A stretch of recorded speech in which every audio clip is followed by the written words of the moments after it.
तो ये मेरा जज्बा रहा है, कहीं ना कहीं ये मेरा फंडा रहा है ज़िंदगी में, कहीं ना कहीं काम आओ। तो भाई हिंदू मुसलमान कुछ नहीं होता, देश, देशभक्ति, your country, solidarity towards your country. तू बाखड़ा लगा, तू नागोरी, तू बाइक पर चला बिंदास, तेरे लिए कोई रूल्स नहीं है, तेरे इलाकों में कोई रूल्स नहीं है, बिंदास तू ट्रैफिक वायलेशन कर, कुछ भी नहीं है। ये है, बच्चों को पढ़ाओगे तो बात करने का सलीका आएगा। मेरी मौत ऐसी हो जहाँ पर मैं किसी के काम आ सका और मैं पीछे कुछ एग्जाम्पल छोड़ सकूँ लोगों में कि यार हर मुसलमान ऐसा नहीं होता है, कुछ मुसलमान ऐसे भी होते हैं। मैं लोगों से कहूँगा टाउन स्टोरीज़ को आप सब्सक्राइब करें, शेयर करें, लाइक करें।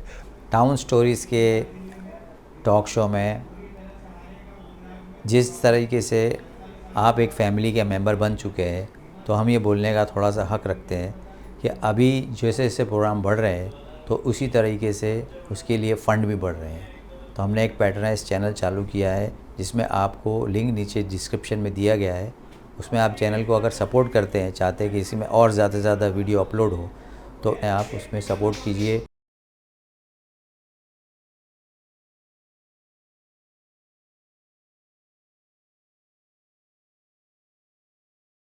टाउन स्टोरीज़ के टॉक शो में मैं नाजिम आप सबका स्वागत करता हूँ। Thank you very much for watching all our programmes from start to end. और मैं चाहता हूँ कि ये प्रोग्राम भी आप शुरू से आखिर तक देखिए ज़रूर, क्योंकि इसमें बहुत ही स्पेशल हस्ती सा मिला रहे हैं आपको। और आप कमेंट्स जो दे रहे हैं प्लीज़ उसके अंदर आप डिटेल में बताइए कि आपकी रिक्वायरमेंट्स क्या है या आपको कुछ ऐसी कमी लग रही है हमारे प्रोग्राम में, तो कमेंट्स में आप बताइए कि इसको और कैसे अच्छे से बनाया जा सकता है। तो आज मिलते हैं हमारे मेहमान से, जो है कि बहुत ही मशहूर और मारूफ हस्ती है। महाराष्ट्र शिव कामगार सेना के अध्यक्ष हैं।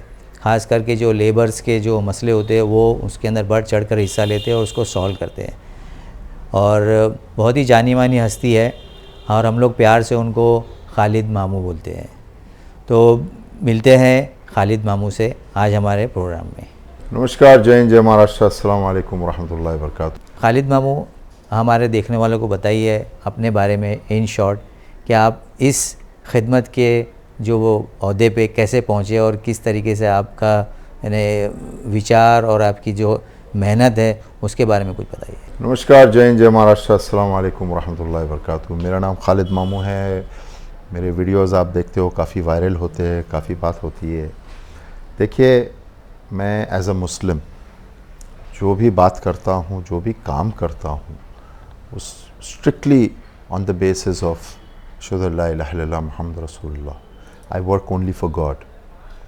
कई ऐसी बात हुए, कैसे ऐसे वाक़ये हुए जहाँ पर मेरे जानने वाले लोगों से मेरी कट ऑफ हो गया है, क्योंकि मैं हक पर हूँ। मैं बोलता हूँ जो सही है वो, भले मेरे अपना कोई हो उसे बुरा लगे तो बुरा लगे, लेकिन जो सच है वो है।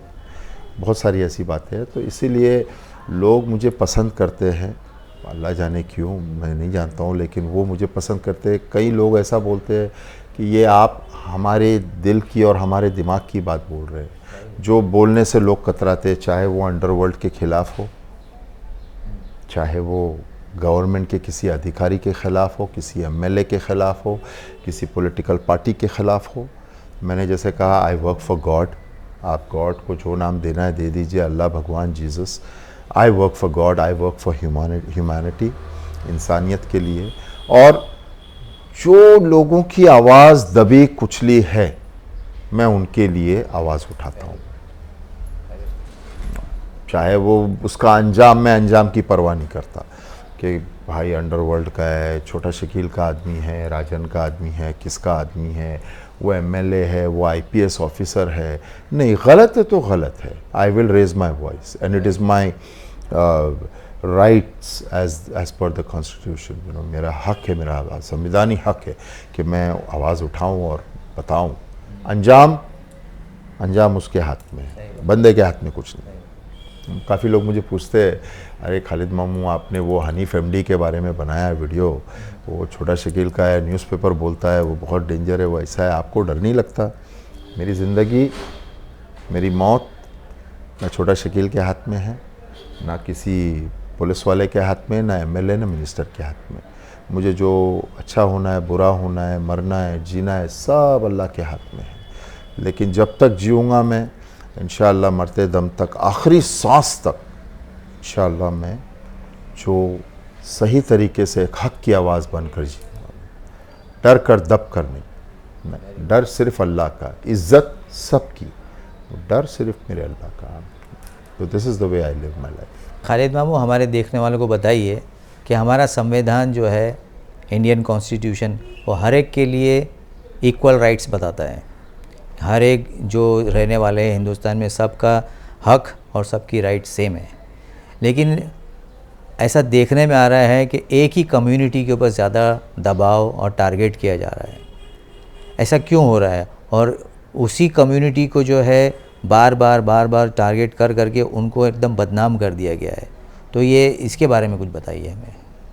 देखिए, ऐसा है, मैं आपके दर्शकों से, आपके जो व्यूअर्स हैं और मेरे जो फ़ैन फॉलोइंग वाले हैं, जो भी है, मैं सबसे माफ़ी मांगते हुए ये बात कहूँगा कि बड़ी अफसोस की बात है, आज इस देश में संविधान सिर्फ किताबों में रह गया है, सिर्फ किताबों में। It is not practically used. संविधान प्रैक्टिकली यूज़ नहीं होता है आज। अमीर के लिए मैं माफ़ी चाहूँगा, मैं जैसे कहा, जो भी कहता हूँ अल्लाह के नाम पे सही कर, मैं कतराऊँगा नहीं बोलने से।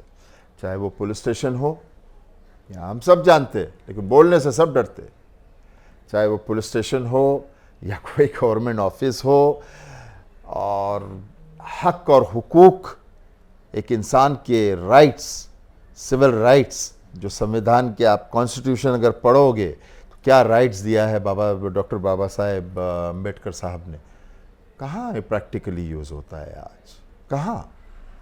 आप अगर किसी स्पेसिफिक, मैं खोल के बोलूँगा, अगर आप मुसलमान इलाके ले लो, मैं मेरे हिंदू भाई बहनों के इलाकों के ख़िलाफ़, या उनकी तरक्की, या उनके अच्छे जॉब्स, या उनकी साफ़ सुथरापन और उनके रहन सहन का तरीका, मैं उससे ख़िलाफ़ नहीं हूँ। मैं तो बहुत खुश हूँ, और मेरा ये सपना है कि एक दिन लालबाग, दादर, परेल जैसे मेरा भिंडी बाज़ार, डोंगरी, मुमरा, गोवंडी, भिवंडी बने।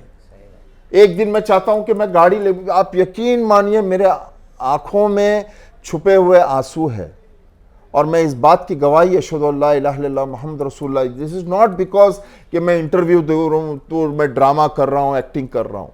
ये बहुत बड़ा दर्द है मेरे दिल में कि मैं चाहता हूँ एक दिन मैं जाऊँ भिंडी बाज़ार पे गाड़ी लेकर, तो एक सलीके से हॉकर्स, लोगों को हॉकर जोन हो, हमारी इमारतें मजबूत हो, हमारी माँ बहनें रास्ते पे, सड़क पर बराबर चल रहे, और हमारे एरिया में सबसे अव्वल, सबसे इंपॉर्टेंट, हमारा मुसलमान इलाका 0% ड्रग फ्री हो। जिस तरह लालबाग, दादर, परेल, कोई जाके पूछ ले, मुझे गर्व है वहां के लोगों को, मैं सलाम करता हूं, मैं उनके वहां के बुजुर्गों को सलाम करता हूं कि किस तरह आपने अपनी एरिया को ड्रग फ्री रखा है। जरूर वहां पे भी कोई शाम या सुंदर या कोई होगा जो चाह रहा होगा मैं ड्रग्स ले आऊं, यहां पे चरस बेचूं, एमडी बेचूं, लेकिन वहां के रहवासियों को सलाम है। वहां के एमएलए और कॉरपोरेटर, भले वो शिवसेना का हो या राष्ट्रवादी का हो या कोई भी पार्टी का हो, वो लोगों ने, वहां की पुलिस को सलाम है। मुझे, मैं सलाम करता हूं कि किस तरह अपने एरिया को साफ सुथरा, सिविलाइज्ड, इंसानों वाला एरिया बनाया हुआ है। माफ करना, आप जाके भिंडी बाजार पे देख लीजिए, एक आधा घंटा जंक्शन पे खड़े रहिए, जे जंक्शन पे खड़े रहिए या भिंडी बाजार, यहां से बाइक, वहां से बाइक, वहां से गाड़ी, यहां से गाड़ी, वो हवलदार बेचारा खड़ा है, कोई कंट्रोल नहीं। What is a civilisation? Civilisation किसको बोलते हैं? इंसानों की तरह सिविलाइज्ड रहना। हमारे यहां कोई ट्रैफिक रूल्स नहीं है, हमारे यहाँ कोई ड्रग कंट्रोल नाम की चीज नहीं है। चरस तो ऐसा हो गया है, कभी आप जाओ तो जे ब्रिज के नीचे कोई पहले जमाने में पन्नी लेके बैठा हुआ करता था, वो ऐसे ऐसे चेसिंग करता था ड्रग्स का। अभी कैसा है, खुला चरस पीते, और अच्छे अच्छे घर के लोग भी कोने कपचे में बैठ के पीते। बड़ी बड़ी बातें 1962 में भाई लोग बड़ी बड़ी वहां के, वो 1962 में दाऊद भाई आए, ऐसा हुआ वैसा हुआ, ये हुआ वो हुआ। मैं बोला ना, मैं बोलने से डरता नहीं किसी के बाप से। जो अशहदु अल्ला इलाहा इल्लल्लाह मुहम्मद रसूलुल्लाह, मैं वो बोलूंगा। बड़ी बड़ी बड़ी बड़ी बातें भाई लोगों की, रात भर भाइयों की दास्तान चल रही है, और वो कितने बड़े भाई है वो बताएंगे। मगर वहां कोने में एक नाइजेरियन कुछ यार्ड्स पर, कुछ फीट पे खड़ा है और वहां पे ड्रग्स बेच रहा है। उसको बोलने के लिए किसी की हिम्मत नहीं है कि ए भाई, who are you, you English, you understand what you doing here. वो नाइजेरियन का पासपोर्ट एक्सपायर, वीजा एक्सपायर, कोई देखने वाला नहीं, न कानून वाले न रस। अरे कम से कम तुम्हारे गली में अगर खड़ा है तो उसे उधर तो रोको। लेकिन बड़े अफसोस की बात है, बेचने वाले मुसलमान। लेकिन ये जिम्मेदारी किसकी होती है? अगर आपके गली के पास कोई लड़का खड़े रह के, जिस तरह अगर कोई चोर आता है पड़ोस में, चोर आता है पड़ोस में, तो कैसे भागते, ए निकालो, मारो मारो मारो उसको, मारो, चोर आया। क्योंकि चोर बड़ा कमजोर होता है, छोटा मोटा चोर होता है। अरे आप ड्रग्स वाला अगर आपकी गली में खड़क पर ड्रग्स बेच रहा है तो आप रोको ना, तब मैं मानूं कि आप बड़े भाई हो वहां के, आप वहां के बहुत बड़े बादशाह हो, तब मानूं मैं। लेकिन नहीं, ड्रग्स का बहुत बड़ा सिंडिकेट है और बेचने वाला भी मुसलमान है। क्यों? मैं सवाल करता हूं, क्यों? डोंगरी, भिंडी बाजार, भाई मुमरा, ये जो डोंगरी नागपाड़ा हमारा, तो ये एरिया हो गया, ये एक सेक्शन हो गया, एक डिस्ट्रिक्ट हो गया। वाई मुमरा में, वाई घोवंडी, वाई भिवंडी, एमडी घोवंडी में कैसे बिक रहा है? कोई रोक टोक है, कुछ है? तो ये क्यों है हमारे एरिया में? Traffic rules, traffic control, civilisation, तरीका, एक ट्रैफिक लाइट सिग्नल बनाए, जे पे सिग्नल है, भिंडी बाजार पे सिग्नल है, घोंडी के इधर सिग्नल है, मगर कोई सिग्नल का कोई फॉलो करने वाला नहीं। पुलिस क्यों इतनी लीनियंट है? क्यों इतनी, जाने दो, बच्चा है, क्या होता है इसे मोबाइल लेके एक हाथ से मैसेज भी कर रहा है, एक हाथ से स्कूटर भी चला रहा है, एक हाथ से वो बात भी कर रहा है, कभी ट्रिपल सीट जा रहे। अरे हमारे बच्चों को सुधारो ना, आप पुलिस हो, आप ना हिंदू की पुलिस हो ना मुसलमान की पुलिस हो, आप पूरे देश की पुलिस हो, आपको रोकना है। लेकिन हमारे इधर ट्रैफिक पुलिस इतनी हमारी पावरफुल है, अंडरवर्ल्ड को खदेड़ के यहाँ से निकलवा दिया। बड़े बड़े एनकाउंटर स्पेशलिस्ट आए और बराबर अगर पुलिस अपनी दिखाने पर आ जाए कि हम क्या है, तो आपको लगता है ये ट्रैफिक कंट्रोल नहीं कर सकती पुलिस? आपको नहीं पता? हमारी पुलिस इतनी माशाअल्लाह स्मार्ट है, इतनी इंटेलिजेंट है, इतनी, स्विट्जरलैंड और ये बड़े बड़े देशों के हमारा नाम आता है, they are very smart.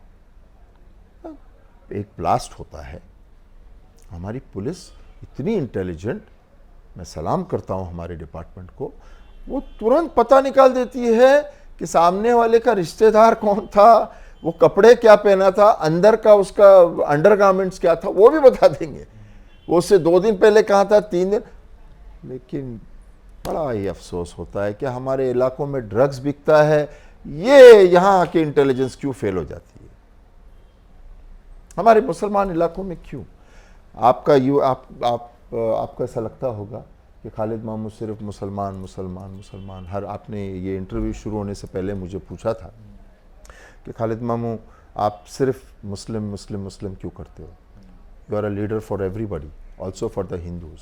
But मैं आपसे कहना चाहूँगा नजीम साहब, शरद चंद्र जी पवार, छगन भुजबल, मरहूम बाला साहेब ठाकरे और ऐसे कई नेता, आप उनकी हिस्ट्री उठा के देख लो, एकनाथ शिंदे साहब, ऐसे कई नेता है, अपने समाज के लोगों को जॉब्स दिलाना, उनकी रोजी रोटी, उनकी एजुकेशन में बढ़ चढ़ कर साथ देना। और कोई बच्चा, मैंने मेरी आंखों को कई हजारों बार मैंने देखा हूँ, शिवसेना का एमएलए हो या कोई नॉन मुस्लिम पार्टी का एमएलए, बराबर कसला एडमिशन दो बच्ची को, 2 मार्क्स का, कुछ ना कुछ करके करते हैं। हमारे यहाँ कौन है भाई? हम मुसलमान तो यतीम है, अनाथ है। हमारा कोई लीडर है? हमारे लीडर कोई है? मैं बहुत सारे मुस्लिम लीडर लोग को जानता हूँ, लेकिन मैं उन्हें लीडर नहीं मानता हूँ। वो लीडर सिर्फ अपने बैंक बैलेंस के, उन्होंने अपना बैंक बैलेंस बढ़ाया है, हजारों करोड़ बन गए 20-30 साल के अंदर। हमारे लीडर अभी असद ओवैसी साहब आज क्या करते हैं? बाबरी मस्जिद, बाबरी मस्जिद, बाबरी मस्जिद। अरे education, jobs, what about that? आप वो करिए ना। तो हमारे हम मुसलमान लोग जो है यतीम है, कोई उनकी तरफ से बोलने वाला नहीं है। हिंदू लोग बहुत लकी है, एक से बढ़कर एक उनके पास लीडर है। बाला साहेब ठाकरे हमारे मरहूम, उन्होंने आईपीएस यूपीएससी की बहुत बड़ी सेंचुरी बाज़ार के वहाँ पर एक स्कूल खोला हुआ है। बच्चे एजुकेट होते हैं, हर साल 8 से 10 आईपीएस ऑफिसर निकल के आते हैं वहाँ से। हमारे मुस्लिम लीडर ने एक स्कूल और आईपीएस तो बहुत ख्वाबो ख्याली वाली बात है। हमारे महाराष्ट्र के मुसलमान जो कौम मिल्लत, कौम शेर, कौम पता नहीं कितने टाइटलें खरीद लिए अपने लिए, उन्होंने एक किंडरगार्टन, एक केजी स्कूल बनाया है क्या? केजी स्कूल बनाया है क्या किसी मुसलमान लीडर ने कि हमारा कोई बच्चा पढ़ लेगा?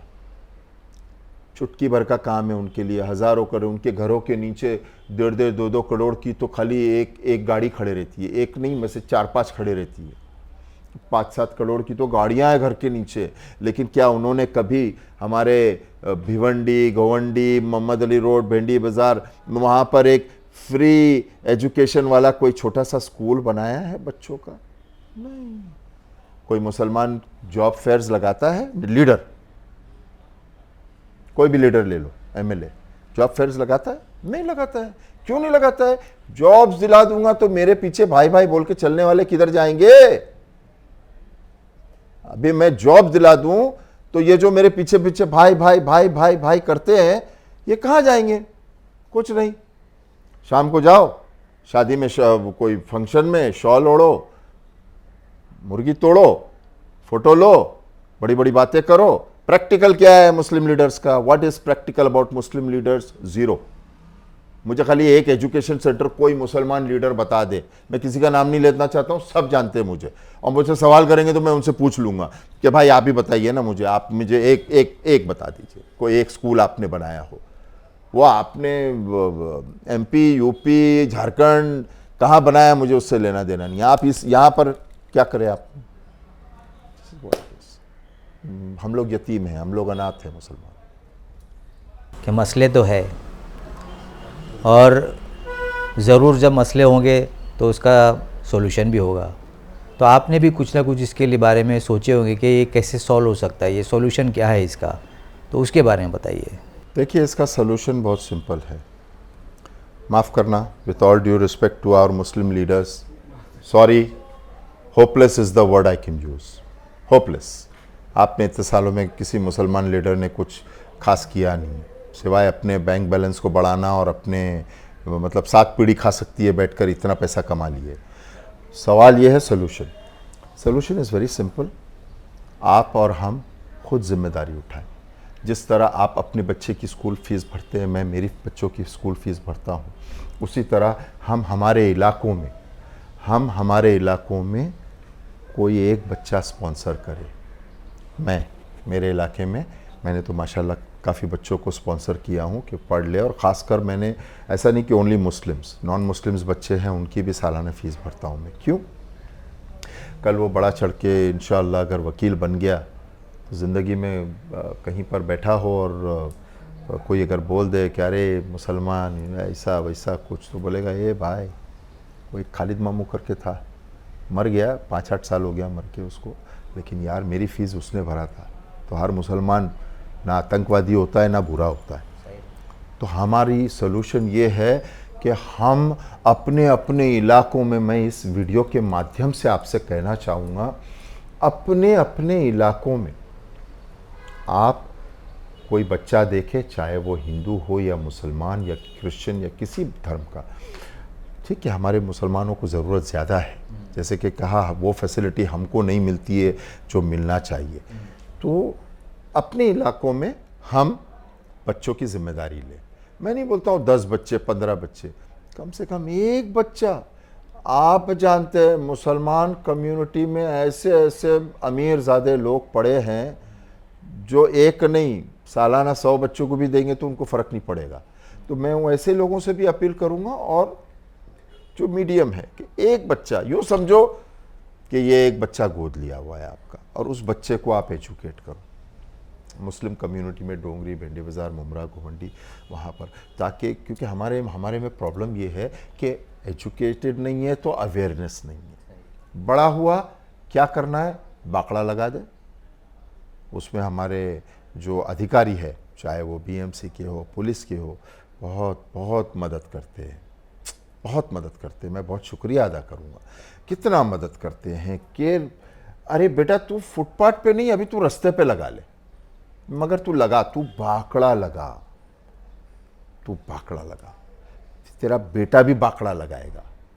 पढ़ने देंगे, पढ़ेंगे तो कल आईपीएस बन गया तो हमारे ऊपर आके बैठ जाएगा, कल आईएएस ऑफिसर कलेक्टर बन गया तो अरे बाकड़ा लगा तू।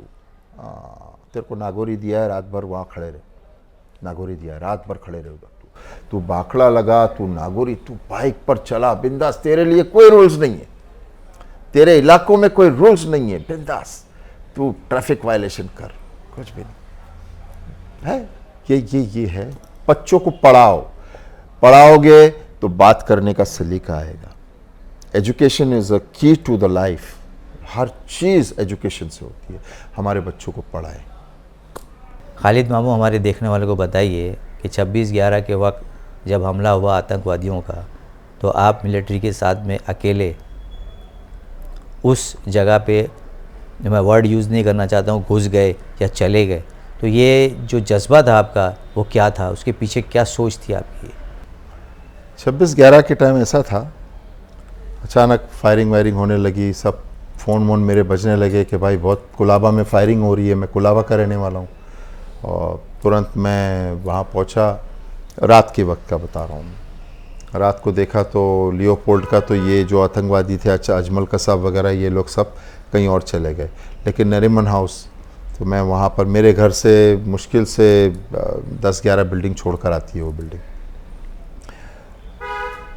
मेरी सोच अलग है, ये अभी से नहीं, बहुत पहले से रखी है, और आज भी वही सोच है। मैं लोनावला जाता हूँ, कहीं अगर गाड़ी किसी की बंद पड़ी है, कोई परिवार वाला हो, छड़े छाड़े छोकरे भी नहीं, छड़े छाड़े छोकरों की भी मदद किया हूँ, लेकिन ज़्यादातर परिवार, मैं रोक कर मेरी गाड़ी में एक टोइंग का सऊदी से सामान लाया हूँ मैंने, तुरंत वो लोखंड की रस्सी लगाता हूँ और उनको टो करके सही जगह पे छोड़ देता हूँ ताकि वो सेफ रहे। मैं गाड़ी रोक के ये नहीं पूछता आप मुसलमान हो, हिंदू हो, कौन हो, नहीं, मैं इंसानियत के लिए। ये मैं मेरे मैटर फैक्ट आपके कई व्यूवर्स अग्री करेंगे क्योंकि मैंने उनकी मदद किया हूँ। तो ये मेरा जज्बा रहा है, कहीं ना कहीं ये मेरा फंडा रहा है ज़िंदगी में, कहीं ना कहीं काम आओ। हम मुसलमान हैं, 7 जन्म का नहीं है, जो भी है एक जन्म में कर लो, जो भी है एक जन्म में कर लो, चाहे वो शादी हो या जो, सब एक जन्म में कर लो। तो कैसा है, 7 जन्म में 7 बीवी नहीं, हमारे इधर ही एक ही जन्म में 7 करना है, कर लो 4 बीवी, जो भी। तो मेरा ऐसा सोचना है भाई कि मैं चाहता हूँ मेरे जाने के बाद, मैं अल्लाह से दुआ करता हूँ, या अल्लाह मुझे ऐसी मौत दे कि मेरे जाने के बाद लोग याद करें किसी हिंदू को बचाते हुए मर गया, कुछ देश के लिए करते हुए मर गया। कैंसर और हार्ट अटैक से नहीं जाना है मुझे देश का कुछ करते हुए जाना है, जहाँ पर 4 लोग, मैं कहीं पर कुछ एग्जाम्पल बनूँ। 26/11 नरीमन हाउस, मैं देखा अंदर मिलिट्री वाले लोग हैं, मेरे कुछ औजार साथ में थे, अब वो क्या औजार है जाने दीजिए। मेरे कुछ पकड़ पाने हथौड़ी है साथ में, मैं लेके चला गया अंदर, और मिलिट्री के साथ में। आप अगर गूगल यूट्यूब में टाइप करेंगे खालिद मामू टेररिस्ट अटैक, रेस्क्यू। तो वहाँ से 11-12 परिवार के लोग थे। मिलिट्री के साथ में मैं अकेला अंदर घुसकर, और मेरा लुक थोड़ा ऑफिसर जैसा है और इसीलिए मिलिट्री ने भी कुछ बोली नहीं, और मैं भी उनके साथ में नरीमन हाउस के पीछे वाली बिल्डिंग में मैं घुसा, साथ में रेस्क्यू किया। उसके पीछे ये था, मेरी बहन का फ़ोन आ रहा था अमेरिका से, कहीं टीवी पर देखी उसने मुझे, खालिद भाई तुम टीवी पे, अरे क्या कर रहे हो, घर पे जाओ। ये मेरी बीवी रो रही है, मेरे बच्चे बार बार। पुलिस ने एरिया कॉर्डन ऑफ किया हुआ है, कोई अलाउड नहीं है इस तरफ, खाली मैं एक, बस जो बोलो मुझे, मैं एक अंदर हूँ। साथ में घुसकर अपना जो भी है हथौड़ी पकड़ पाना लेकर मैं घुसा हूँ कि भाई हम भी लड़ेंगे। ये कोई गली गली का झगड़ा नहीं है, ये कोई फैमिली नहीं है, ये एक बाहर देश से कोई आतंकवादी आया है मेरे देश में, मेरे देश के लोगों को मारने के लिए, तो मैं जाऊंगा। अब उसमें मुझे गोली लगे या सामने वाले को गोली लगे, मेरी देखेंगे जो भी होगा। अगर मैं मुसलमान होने के तहत, आप एक मुसलमान हो, आप एक बताइए अपने व्यूवर्स को कि अगर उस दौरान अगर आतंकवादी की गोली लगकर खालिद मामू उस दिन शहीद अगर मर जाता, तो मुझे मुसलमान में क्या मर्तबा मिलता? शहीद का मर्तबा मिलता। ये देश का हर नागरिक हिंदू मुसलमान मुझे शहीद बोलता। तो ये मेरा जज्बा है, ये मेरी चाहत है। उस टाइम पे हिंदू मुसलमान का इतना नहीं था, लेकिन हाल ही में मैंने वो वीडियो फेसबुक पे अपलोड किया था ये बताते हुए कि क्या हिंदू क्या मुसलमान। ये देखो एक मुसलमान कैसे अंदर घुसा है आतंकवादी से, और सामने आतंकवादी कौन है? मुसलमान।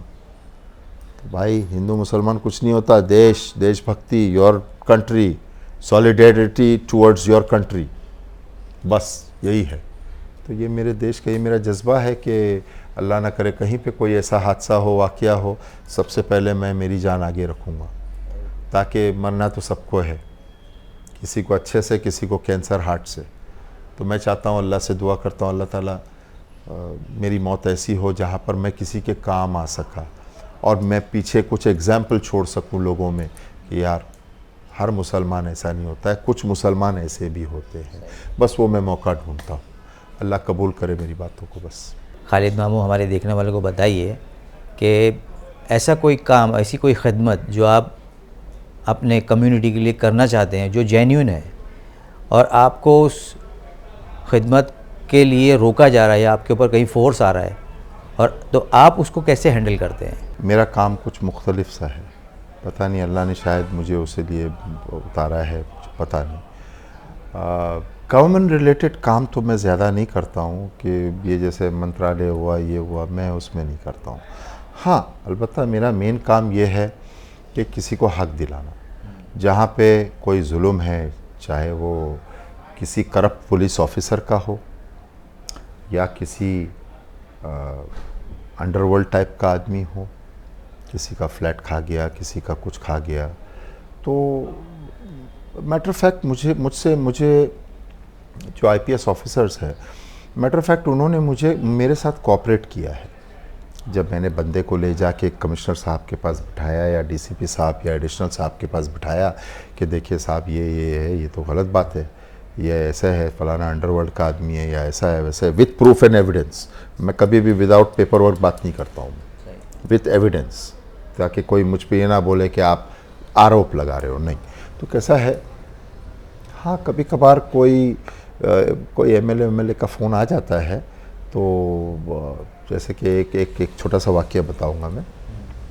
एक औरत बूढ़ी काम करने वाली, वो गिर गई, काम कर रही थी बिल्डिंग में, बहुत बड़ी 25-40 माले की बिल्डिंग थी, काम करते करते गिर गई। उसका कंस्ट्रक्शन बराबर नहीं हुआ था। उस औरत की मांडी के 3 हड्डी टूट गई, घुटने से लेके कमर तक, 1, 2, 3 यानी कि 3 टुकड़े। हमारे नी से लेके हिप तक जो बड़ी बोन होती है उसके 2 टुकड़े हो गए थे, 3 हिस्से में हो गया। बिल्डर आया भी नहीं, देखा भी नहीं, कुछ नहीं। वो औरत के ऑपरेशन का खर्चा था 12 लाख, बिल्डर ने वो उठा लिया। झाड़ू पोता मारने वाली औरत थी। मैं गया, जाके बात किया, और देखिए एक्सक्यूज़ मी, अनफॉर्चुनेटली अगर मैं प्यार से वो गांधी जी वाले स्टाइल में बात करूँगा ना तो काम नहीं होता है, तो थोड़ा कड़क होना पड़ता है कि मैं ये बात मीडिया में, कड़क मतलब मारना नहीं है, कड़क मतलब I will take this matter to the media. मैं पत्रकार संघ में एक प्रेस कॉन्फ्रेंस बुला के, आप इतने बड़े बिल्डर हो ना, मैं ये बुढ़ी औरत के लाइव वीडियो चलाऊंगा, उसे उठा के गोद में उठा के ले आऊँगा मैं। बिल्डर ने पैसे दिया, उसके इलाज को भी दिया, उसका 3 साल का मतलब यूँ समझो घर बैठे कम खाने का जो पगार होता है उसका, उसको खाने पीने को पैसे भी दिया एक्स्ट्रा। तो लड़ना पड़ता है। उस दौरान पहले वर्ली के राष्ट्रवादी कांग्रेस के, मैं नाम नहीं लूँगा, अभी शिवसेना में है, उस दौरान एक एमएलए का फ़ोन आया जो उस वक्त मिनिस्टर था। अरे मामू क्या कर रहा है, वो मेरे जानने वाले है वो। तो मैं बोला बहुत अच्छी बात है, भाऊ बोलते हैं उनको। बोला भाऊ आप पैसे दे दो, आप दे दो ना। मैं क्या ना बोल रहा हूँ, अच्छी बात है, तुम्हारे पहचान वाले ना, तो ये 12 लाख रुपए ऑपरेशन का तुम दे दो, और उसके जो है जब तक वो रिकवर नहीं होती उसके खाने खर्चे का पैसे दे दो। अरे मैं क्या क्यों दूँ? तो फिर मतलब आप फ़ोन क्यों कर रहे हो? आप पैसे भी नहीं दोगे, गरीब औरत को मरने दोगे, अपने बिल्डर दोस्त को प्रोटेक्ट करोगे, तो ऐसा तो नहीं चलेगा ना, कुछ तो करना पड़ेगा। आखिर में हुआ ये, मेरी कोई औकात नहीं है, कराने वाली ज़ात अल्लाह की है, मैं खाली एक ज़रिया हूँ। मैं नहीं बोलूँगा मैंने कराया, ये मैं वाला शब्द नहीं है अपना, अल्लाह कराता है, अपन सिर्फ ज़रिया एक है। तो उस औरत का पूरा खर्चा मिला, ऑपरेशन का पैसा हुआ। तो ऐसे कई बार ऐसा हुआ है। मलबार हिल में एक एमएलए है, मैं नाम नहीं बोलूँगा, सबको पता है एमएलए कौन है मलबार हिल का। सेम ऐसी कुछ वाकया हुआ, लड़ा, उसके ही उस सेकेंड टर्म सिटिंग एमएलए के उसी एरिया में, माता पार्वती नगर है, मैंने पुलिस से वहाँ पर नोटिस निकाला कि जब तक रमज़ान और गणपति नहीं ख़त्म होता है ये आदमी वहाँ पर जा नहीं सकता है। उस टाइम पर छगन भुजबल साहब डिप्टी चीफ मिनिस्टर थे, ये उस टाइम की बात है। मैंने कराया जो कराया, बहुत लड़ाई भी हुई, थोड़ा अपने वो वैसा भी हुआ, ऐसा भी हुआ, प्यार से भी हुआ, वैसे भी हुआ, जो भी है वो औरत को उसकी प्रॉपर्टी वापस मिल गई। और इतना बड़ा एमएलए जो हिंदुस्तान का फोर्ब्स मैगजीन में हिंदुस्तान का 40वां अमीर बोला जाता है, वो अल्हम्दुलिल्लाह अपने से हारा। क्योंकि मेरे पीछे एक पावर है ना, मेरा पावर मालूम है आपको, अल्लाह पावर। जब वो किसी के साथ होता है और नीयत नेक है और साफ़ है, तो फिर आपकी फतेह भी है और मंजिल भी आसान है। तो चाहे वो एमएलए हो या वही भी हो, या 40वां हो या 10वां हिंदुस्तान का अमीर हो, फ़र्क नहीं पड़ता है। तो आते हैं फ़ोन, काम आता है बीच में, लेकिन करते हैं जो जैसा।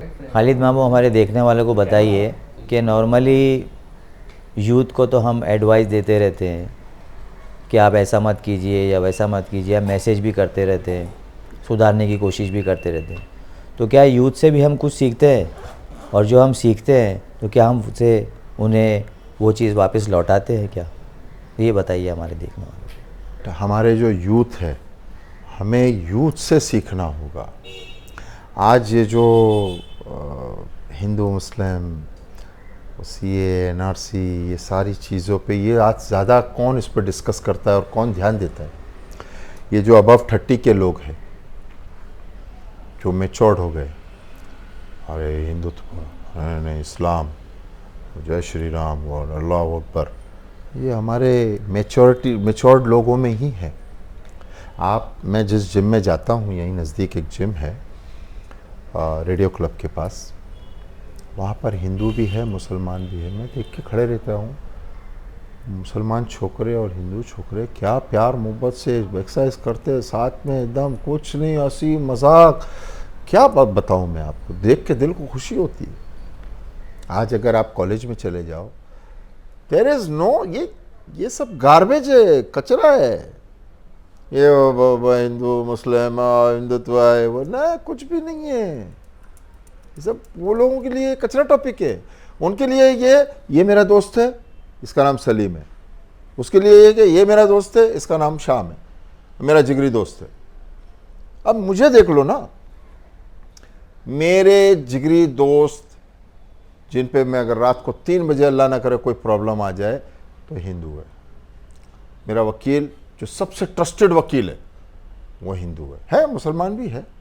और माफ़ करना, मैं इस वीडियो में बोलना चाहूँगा, एक मुसलमान लॉयर, मेरी लॉयर हिंदू है, एक बड़ा मेरा कुछ प्रॉपर्टी का इशू हुआ था, एक मुसलमान लॉयर, मैं ये गवाही देकर कहता हूँ, धर्म से कोई लेना देना नहीं है, चाहे हिंदू हो या मुसलमान, ला इलाहा इल्लल्लाह मोहम्मद रसूलुल्लाह गवाही दे के मैं उस मुसलमान लॉयर के बारे में कहना चाहूँगा। बहुत बड़ा नेता, देश का, महाराष्ट्र का बड़ा मुसलमान लॉयर।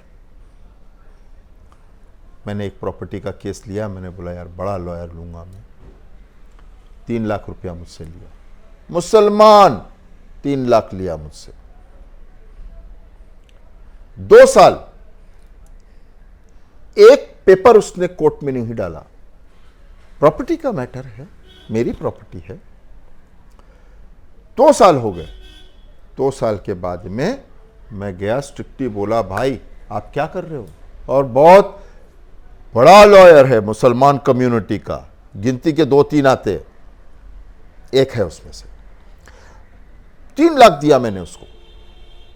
मैं ये इसलिए बता रहा हूं कि आप हिंदू मुस्लिम में फर्क समझ लो। जो लोग बोलते हैं ना हिंदू मुस्लिम, मुस्लिम हिंदू, ये मुसलमान का बता रहा हूं। उस लॉयर ने मुझसे 3 लाख लिया, 2 साल मेरा कोई काम नहीं किया। उसके बाद में मैंने बोला भाई मुझे मेरे पैसे वापस दीजिए आप प्लीज़। 3 लाख रुपए जो मैंने चेक में दिया हूं, चेक में 3 लाख। वो आदमी ने पता है मुझे कितने पैसे वापस दिया? वो मुसलमान कम्युनिटी का लॉयर, माफ करना, कम्युनिटी का लॉयर। मेरे दिल तो ऐसा कर रहा है कि मैं कुछ और शब्द ऐड करूं उसके नाम पर, लेकिन नहीं, आपके चैनल का मैं रिस्पेक्ट करूंगा। उस नालायक ने, कमबख्त ने, कमजर्फ इंसान ने 50,000 रुपया काट, 2.5 लाख रुपया काट के मेरे हाथ में 50,000 रुपया दिया। 2.5 लाख रुपया किस बात के? 2 साल में आपने एक पेपर नहीं करा। उसी जगह पे मेरी एडवोकेट, एक हिंदू लॉयर, उसने लाख रुपया लेके मेरा पूरा काम करके दिया। Advocate वसंती, Hindu, very decent, very. तो इससे धर्म का कुछ नहीं है। अच्छे हिंदू में भी है, अच्छे मुसलमान में भी है, अच्छे खराब मुसलमान में भी है, खराब हिंदू में भी है। सो हम लोग अनफॉर्चुनेटली आज वो धर्म का चश्मा लगा लिया है। ये मुसलमान, अरे नहीं, वो इंडिविजुअल ने गलत किया है, वो हिंदू ने गलत किया है। उसके रिलीजन से मत देखो कि हिंदू ने गलत किया है। वो इंडिविजुअल आदमी ने, अगर खालिद मामू कुछ गलत काम करता है तो मेरे धर्म को मत जिम्मेदारी ठहराओ, जो मेरा कुरान नहीं सिखाता है। अगर किसी राम ने गलत काम किया है तो उसको ब्लेम करो। उसके भगवत गीता में ऐसा कहीं नहीं लिखा है। भगवत गीता में भी वही प्यार मोहब्बत की भाषा है जैसे कुरान में है, गीता में है, बाइबल में। तो ये है कि यूथ्स इन चीज़ों में नहीं है। They are only about enjoy, peace. 2 ही चीज़ें उनके, एंजॉय करो, पीस करो, लिव पीसफुली। लेकिन धर्म के चश्मे से हम देखते हैं कौन? जो मैच्योर्ड फैक्शन वाले लोग हैं। मैच्योरिटी, जैसे मैंने बताया ना, मेरा हाईकोर्ट का दोस्त वकील है, बहुत बड़ा, ऐसे बात करता है, मुझे अफसोस हो गया, but he is been brainwashed. ऐसा तो हो गया, हम लोग विजिटर है मुसलमान लोग जैसे, तो ही इज़ ब्रेन वॉश्ड, बातों में आ गया है।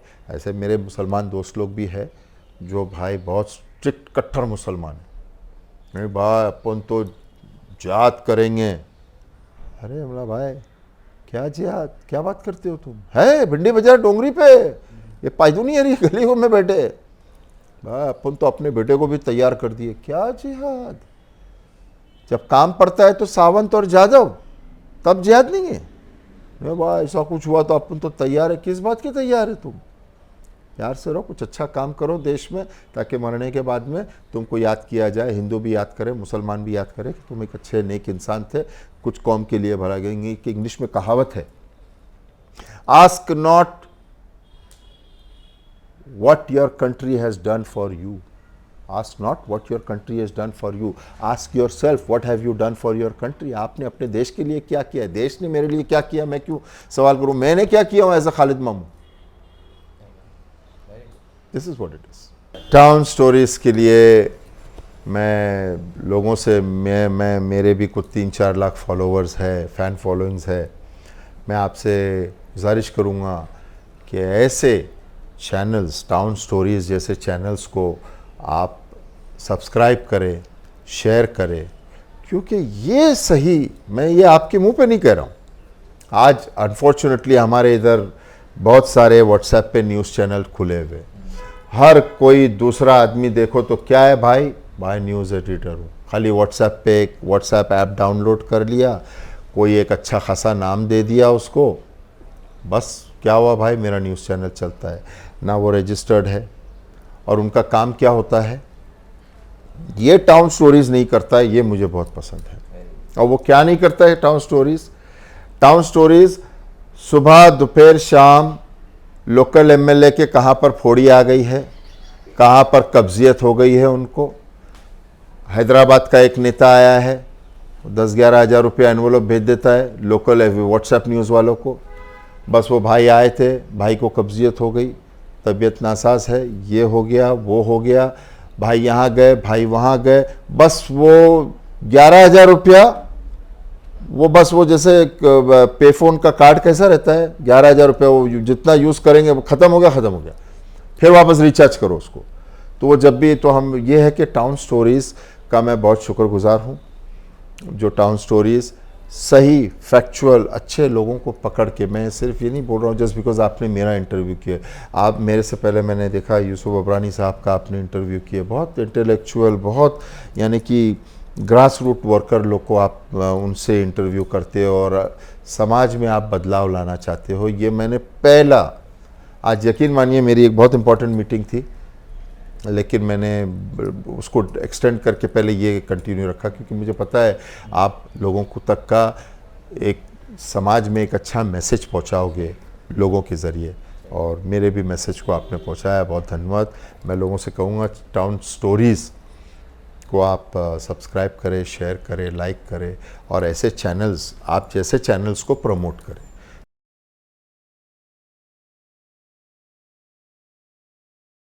टाउन स्टोरीज़ के टॉक शो में जिस तरीके से आप एक फैमिली के मेंबर बन चुके हैं, तो हम ये बोलने का थोड़ा सा हक रखते हैं कि अभी जैसे जैसे प्रोग्राम बढ़ रहे हैं तो उसी तरीके से उसके लिए फ़ंड भी बढ़ रहे हैं।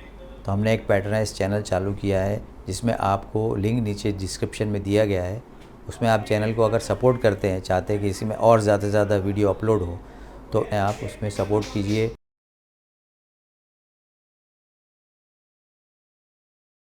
ये थे हमारे मेहमान खालिद मामू। एक वर्ड मेरे दिमाग में आ रहा है जो मैं यूज़ करूँगा, फ़राग दिल। फ़राग दिल का मतलब होता है बड़ा दिल वाला।